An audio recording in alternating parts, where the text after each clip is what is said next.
Welcome to the Wealth Stream Podcast. The team at Hightower Great Lakes share their insights and passions for empowering their clients to live their best life. In this energetic podcast, we will take you on a journey to help you navigate your financial future, overcome life's challenges to reach your financial goals, and find the financial clarity you've been searching for. Let's explore the downstream impact of your wealth and what it means to you, your family, and your community to live greater. Hello and welcome to the Wealth Stream with Tim Scannell from Hightower Great Lakes. Tim, how are you? I'm doing well. It's 70 degrees today, and it's sunny, so I have no complaints at all. Although I am in the office, but I eventually will be out there to see it. But it's a nice day. There you go. Nice. So we're inside, not enjoying the outside, That's right. and we're talking about something that is, super exciting. Well, I find it exciting. A lot of my clients do not. They're a little phobic about it, but I thought we would just talk about tax strategies. Everyone probably just got done with their tax returns, hopefully, or many of the listeners might be on extension and still working on it. But I thought this is the time of year we focus a lot of our time and energy on coming up with tax planning models and forecasts for our clients. So I thought we have a process for that. I thought I'd go through that so that the listeners can maybe pick up a couple good ideas about what they should be doing with their tax planning. Yeah. And as a business owner, I'll tell you that I'm not excited about taxes, but I will tell you, I do get excited about tax strategies and learning things that I did not know. Now, I'm not a big business and I can't utilize a lot of the things you're going to talk about today. However, the more I can save in taxes, that does get me super excited because that's more money in my pocket, more money for my business. So no, I love this. I love this subject, even though you say taxes and people's toes curl, but Right. Not today, sir. Exactly. Today, you're going to stay awake for a short period of time to think about tax planning. That's right. All right. So where do we start? There's a ton to cover. What do you start with? The first thing thought I would talk about is just the difference between tax deferral and just permanent tax savings. And it's often a point of confusion. I won't get too deep into the woods, but just generally talk about that. So you're probably familiar with, a 401k, IRA, pension, profit sharing. And that's a situation where you're getting a tax deduction. So you're getting some tax savings today, but you're deferring it. You're just postponing that tax because eventually you will have to pay. Either you or your beneficiaries of the retirement account, for example, will ultimately have to pay. So one of the things we call it temporary, but it could last a long time, but we're really just deferring. And a lot of the tax planning we do is really focusing on how can we postpone the taxation, deferring it, so that we can maybe, if you're in a higher bracket today, so let's say you're in the 24, 26, 32%, 34% bracket now, and we get a tax deduction for that, maybe when we do the modeling, you'll be taking it out at some point in the future when you're in a lower bracket. So oftentimes when we talk about deferral, we're trying to postpone and get maybe a higher deduction today, and if possible, take it out at a lower rate in the future. That's kind of the forest view concept of deferral. Yeah. And in that, inherently or naturally, I guess I should say, naturally, if you're able to do that, then you're still putting more money into the business's pocket or into your own pocket to be able to be used for growth of the business or whatever, because since you're deferring it, you're not paying it out, saving it for now. Yeah. So that is one. So that's true to some extent. And, one of the, I should say, not disadvantages, but one of the things we think about when we're deciding to defer or not, or like contributing to a retirement plan, is there are more restrictions. So if you contribute money to your 401k and you're under age 59 and a half, for example, if you go to take that money out, you're going to have a 10% penalty, an IRS penalty. There's also just more limited options typically. So in a 401k or pension profit sharing, oftentimes you get a list of options you can choose. We work with our clients to help them, select which one fits their risk tolerance, time frame, et cetera.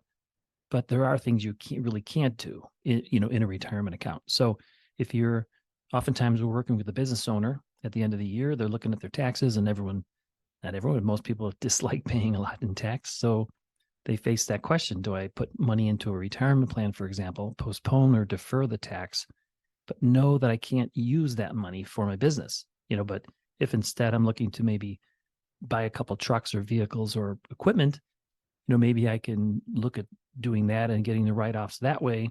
And then also that might help me grow my business. So you are right, but there are some restrictions, and we always kind of talk about the pros and cons of deferral. Okay. All right. So then you mentioned permanent. Yeah. So permanent is an example might be, we have a client that has farmland. They might have purchased acreage long time ago. Farmland is, I grew up in Chicago playing in alleys, so I wasn't that familiar with farming, but I've been in Valparaiso for 27 years now, and I work with a number of farmers, and I have a very good understanding of how the price of per acre has really risen, especially in this area. So you might have inherited or purchased land years and years ago, and it might not generate, if you're looking into retirement, it might not generate a lot of cash flow for you.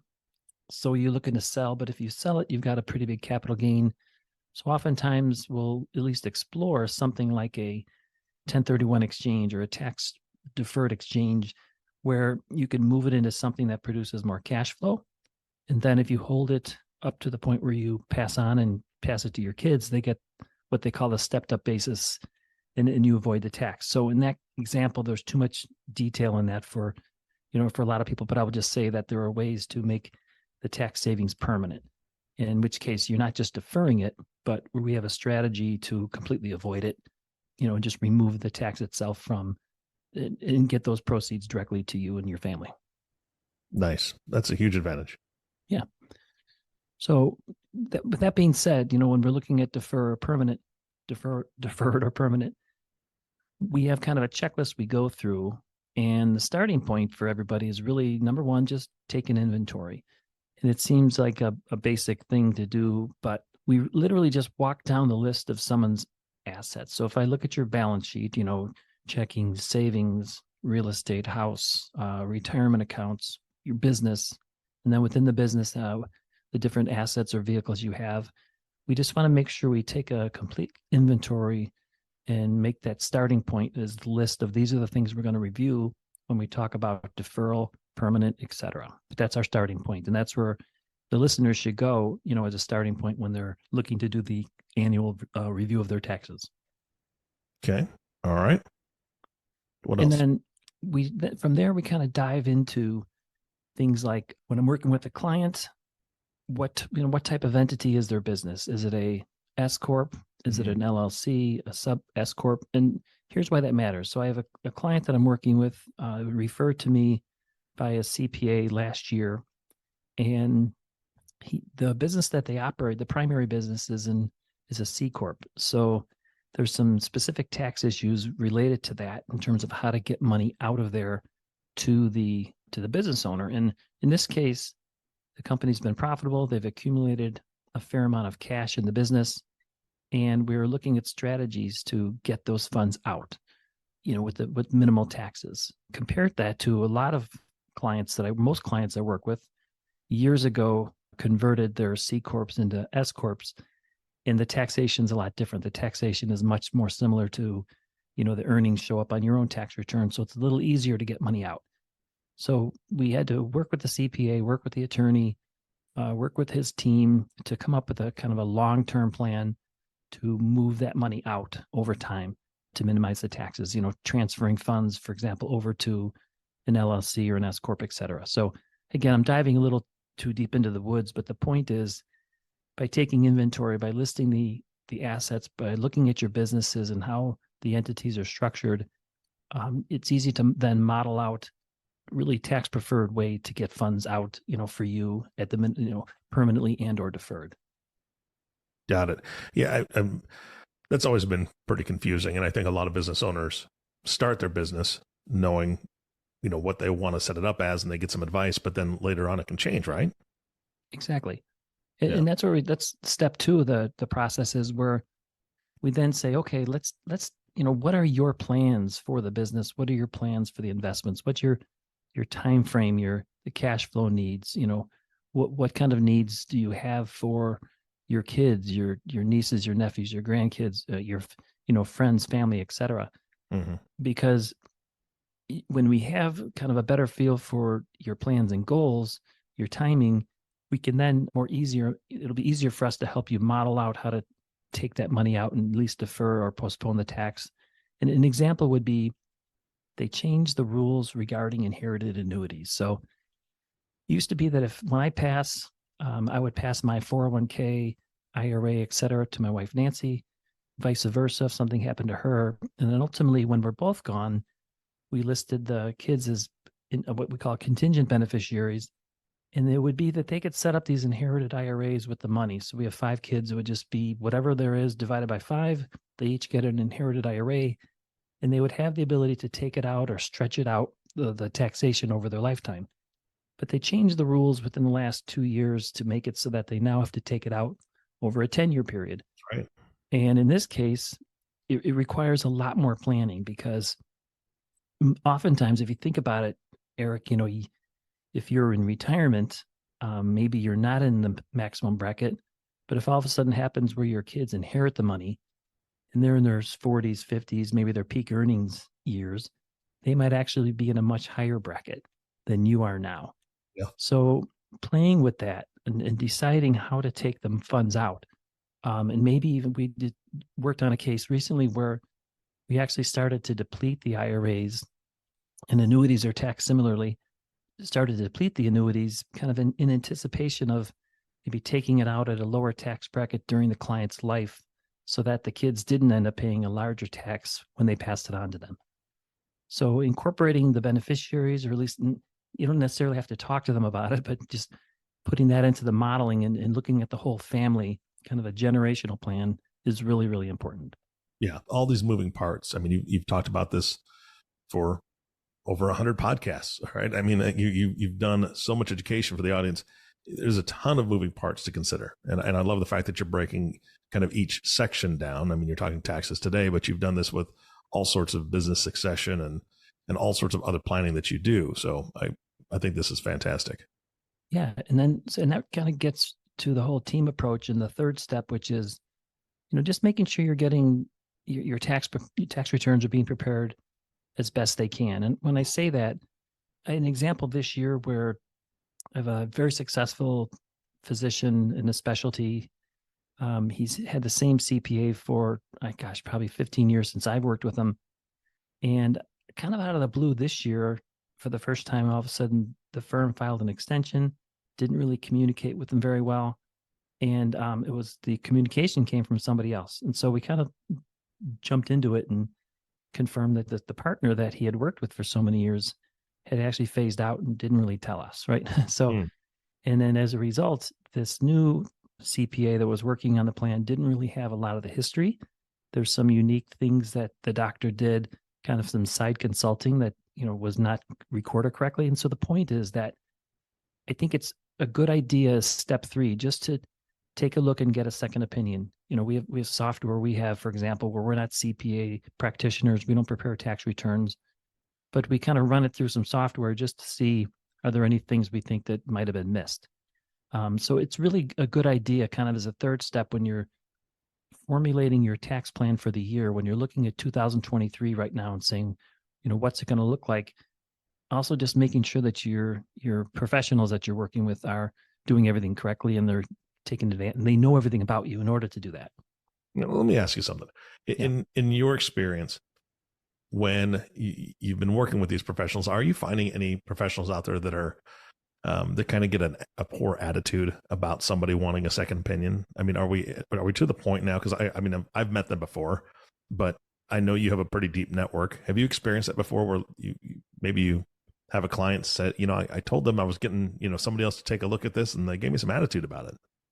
Absolutely, yeah. So it's terrible. In 2019, so before COVID, I kind of went on this venture, and I literally met with 19 That's right. Accounting firms in Northwest Indiana, because some of my clients were just having difficulty just getting served. And I just wanted to identify who was out there who had capacity to take on more clients, were actually reaching out to clients and providing good service. And unfortunately, I found 3.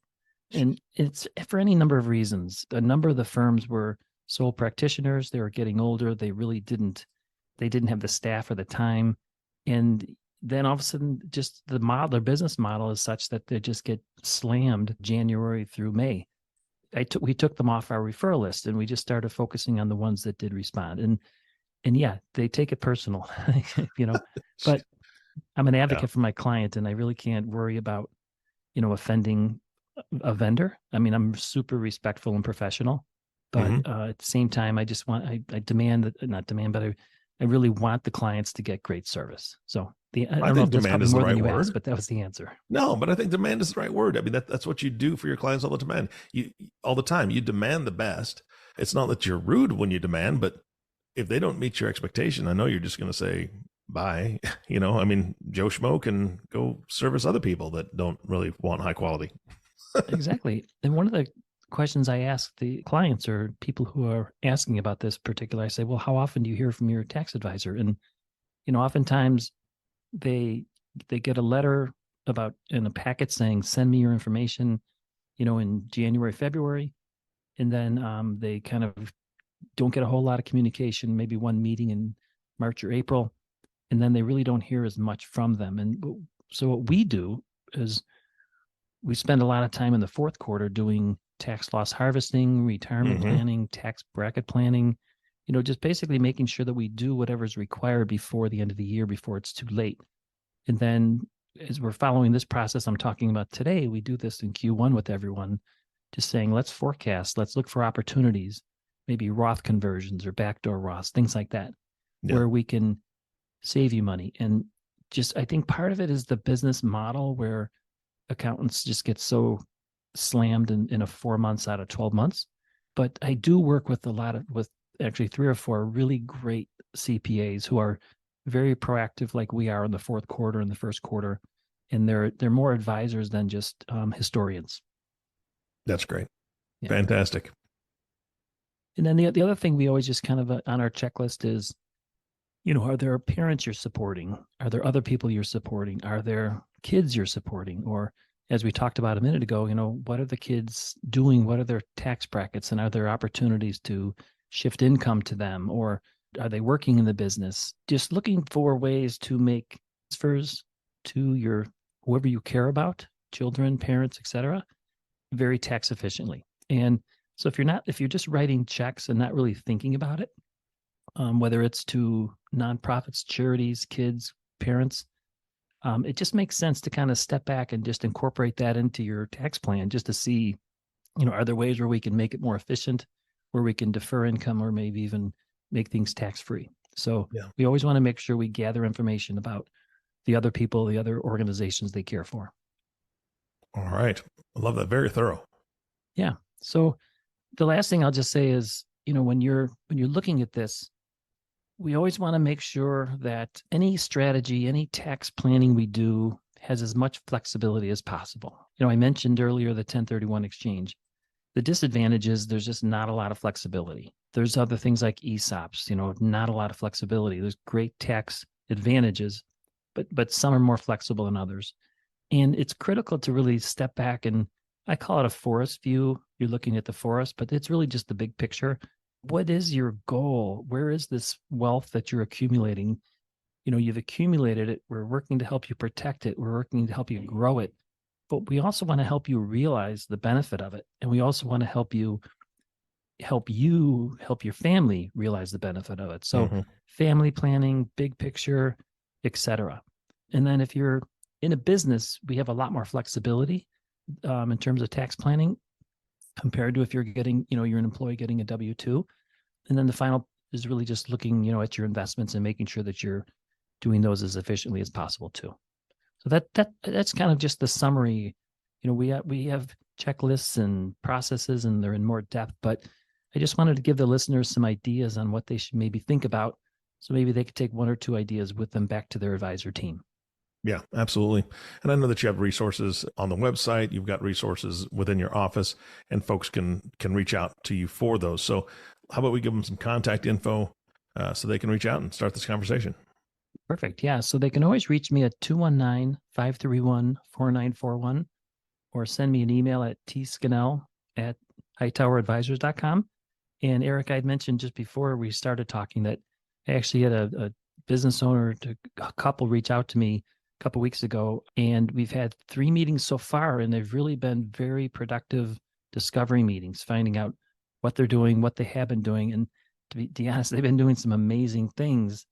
And what they're looking for in particular is someone to kind of bring it all together, some of it to help them organize it and manage it, and treat each different thing they're doing, but also look at it from a forest view as a combined view. So those are the kinds of things we could do. I just wanted to give you that one example.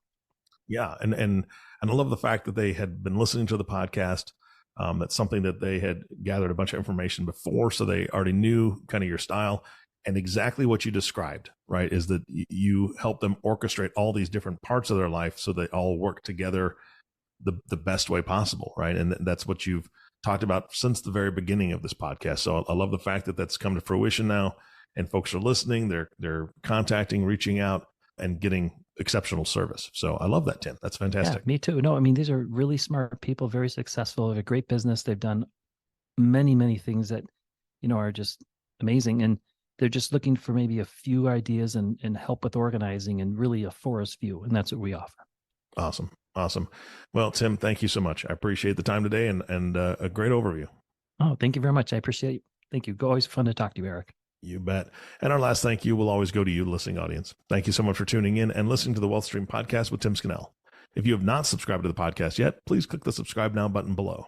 This way, when Tim comes out with a new podcast, it'll show up directly on your listening device. And we humbly ask that you share this podcast, rate it, and leave a review, as this actually does help others find the show. Again, thank you so much for listening today.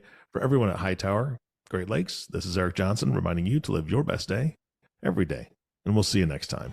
Thank you for listening to the Wealth Stream podcast. We hope you gained some valuable insight that you can apply to your life and share with others. Please don't forget to subscribe below to be notified when new episodes become available. And don't forget to live greater. The information covered and posted represents the views and opinions of the guest and does not necessarily represent the views or opinions of Hightower Great Lakes. The content has been made available for informational and educational purposes only. The content is not intended to be a substitute for professional investing advice. Always seek the advice of your financial advisor or other qualified financial service provider with any questions you may have regarding your investment planning. Hightower Great Lakes is a group comprised of investment professionals registered with Hightower Advisors, LLC, an SEC-registered investment advisor. Some investment professionals may also be registered with Hightower Securities, LLC, member FINRA and SIPC. Advisory services are offered through Hightower Associates, LLC. Securities are offered through Hightower Securities, LLC. This is not an offer to buy or sell securities. No investment process is free of risk, and there is no guarantee that the investment process or the investment opportunities referenced herein will be profitable. Past performance is neither indicative nor a guarantee of future results. The investment opportunities referenced herein may not be suitable for all investors. All data or other information referenced herein is from sources believed to be reliable. Any opinions, news, research, analyses, prices, or other data or information contained in this presentation is provided as general market commentary and does not constitute investment advice. Hightower Great Lakes and Hightower Advisors, LLC, or any of its affiliates, make no representations or warranties express or implied as to the accuracy or completeness of the information, or for statements or errors or omissions or results obtained from the use of this information. Hightower Great Lakes and Hightower Advisors, LLC, assume no liability for any action made or taken in reliance on or relating in any way to this information. The information is provided as of the date referenced in the document. Such data and other information are subject to change without notice. This document was created for informational purposes only. The opinions expressed herein are solely those of the authors and do not represent those of Hightower Advisors, LLC, or any of its affiliates.